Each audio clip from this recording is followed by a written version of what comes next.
চলো আমাদের lesson 1 tells of Bhola grandpa. Tell মানে কি আমরা জানি গল্প। কার গল্প পড়ছি আমরা? ভোলা গ্র্যান্ডপার গল্প। কার গল্প পড়ছি? ভোলা দাদুর গল্প।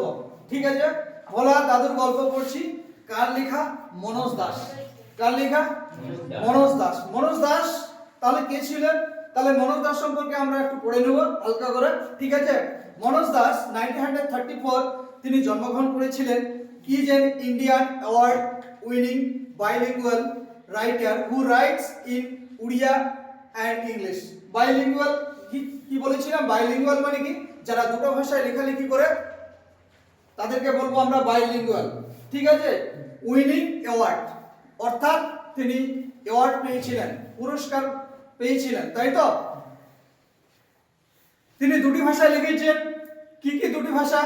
একটা হচ্ছে কি উড়িয়া আর একটা হচ্ছে কি ইংলিশ। এই দুটি ভাষায় তিনি লেখালেখি করেছিলেন। হি ওয়াজ রিটেন, তিনি লিখেছিলেন মেনি নভেল।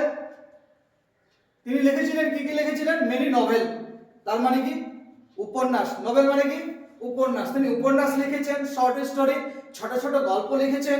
আর কি লিখেছেন? পোয়েম, কবিতা। আমরা জানি পোয়েম মানে কি, ট্রাভেলগ মানে কি, ট্রাভেলগ মানে কি জানি আমরা?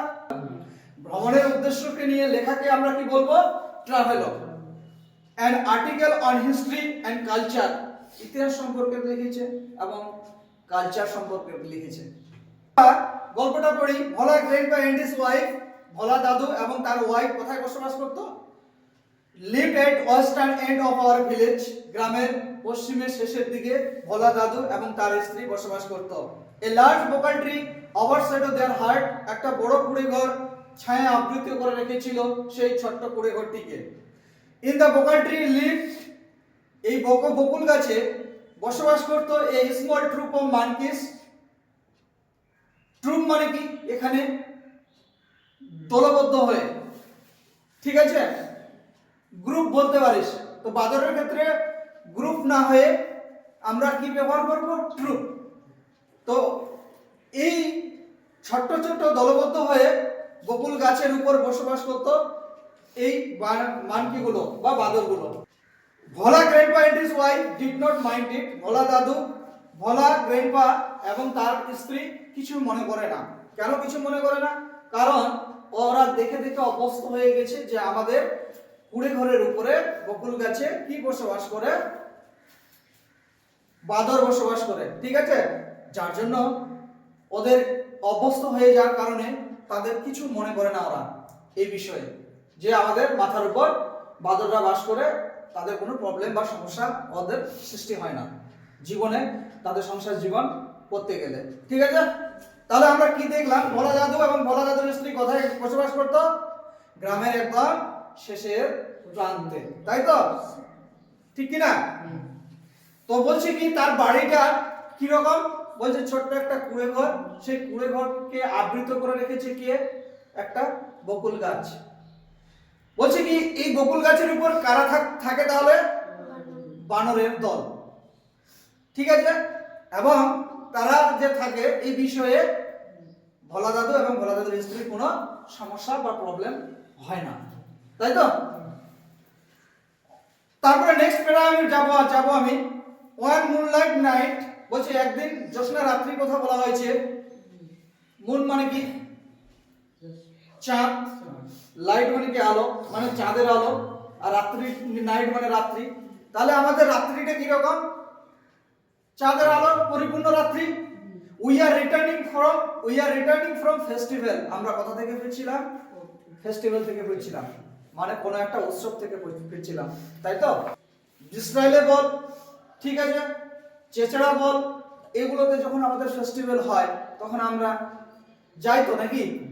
তো ঠিক ভোলা দাদু এবং তার নাতিকে নিয়ে ওরা কোথায় গেছিল? ফেস্টিভ্যালে গেছিল। তো চলো আমরা, ভোলা দাদু বলছে we are returning from festival, আমরা ফেস্টিভ্যাল থেকে ফিরছিলাম। দ্য রোড ওয়াজ লং, রাস্তাটা কি ছিল? লম্বা। অ্যান্ড ফগি, মানে ফগি মানে কি? ফগি কথার অর্থ কি? কুয়াশা। ঠিক আছে, রাস্তাটা কেমন ছিল? লম্বা এবং ফগি, কুয়াশায় পরিপূর্ণ। আই ওয়াজ রাইডিং, আমি উঠেছিলাম অন দ্য ভিলেজ চৌকিদার শোল্ডার, ভিলেজ চৌকিদার সোল্ডার। আমরা কোথায় উঠেছিলাম তাহলে? গ্রামের যে একজন চৌকিদার থাকে তার কাঁধে উঠেছিলাম। লেখক বলছে আমি তার কাঁধে উঠেছিলাম। সাডেনলি, হঠাৎ করে, Bhola grandpa let out a loud wail. Bhola দাদু হঠাৎ করে কি চিৎকার করে উঠলো। কেন চিৎকার করে উঠলো? Everyone in our party was surprised. আমরা যারা প্রত্যেকেই ছিলাম তারা প্রত্যেকে অবাক হয়ে গেছিলাম। উই হল্টেড, আমরা দাঁড়িয়ে পড়লাম। হল্টেড মানে কি? দাঁড়িয়ে পড়া। ট্রেন হল্ট করে, কোথায় হল্ট করে? স্টেশনে হল্ট করে, অর্থাৎ ট্রেন দাঁড়িয়ে পড়ে। ঠিক তেমনি তারাও কি করেছিল? দাঁড়িয়ে পড়েছিল। হি হ্যাড টাইটলি, সে শক্ত করে ধরেছিল। কি ধরেছিল? Had on to the two finger of the boy. বলছে কি? ভোলা দাদু কি ধরেছিল? তার নাতির দুটো আঙ্গুল ধরেছিল। আমরা যখন ফেস্টিভ্যালে বা মেলায় যাই তখন ছোট বাচ্চাদের কি আঙ্গুল ধরে মেলায় নিয়ে যায়, যাতে বাচ্চাটা হারিয়ে না যায়। আবার মেলাটাকে ঘুরায় বা পরিদর্শন করায় আঙ্গুল ধরে, দুটো আঙ্গুল ধরে বাচ্চা, এবং আঙ্গুল ধরে বাড়িতে নিয়ে আসে। কিন্তু শীতের কনকনে ঠান্ডা পরিস্থিতিটা আমরা বুঝতে পারছি। ওয়ান মুনলাইট নাইট বলেছে, জ্যোৎস্না রাত্রে, এবং প্রচুর কনকনে ঠান্ডা, কুয়াশা। রাস্তাটা অনেক লম্বা ছিল। এই যে আমাদের কথাগুলো দেখে আমরা বুঝতে পারছি তার মানে শীতের মাস। ঠিক আছে, শীতকাল চলছে, এবং শীতকালে কি করেছে? দুটো আঙ্গুল ধরে ওই ছোট্ট বাচ্চাটিকে কি করছিল? ফেস্টিভ্যাল থেকে নিয়ে বাড়ি ফিরছিল, তাই তো?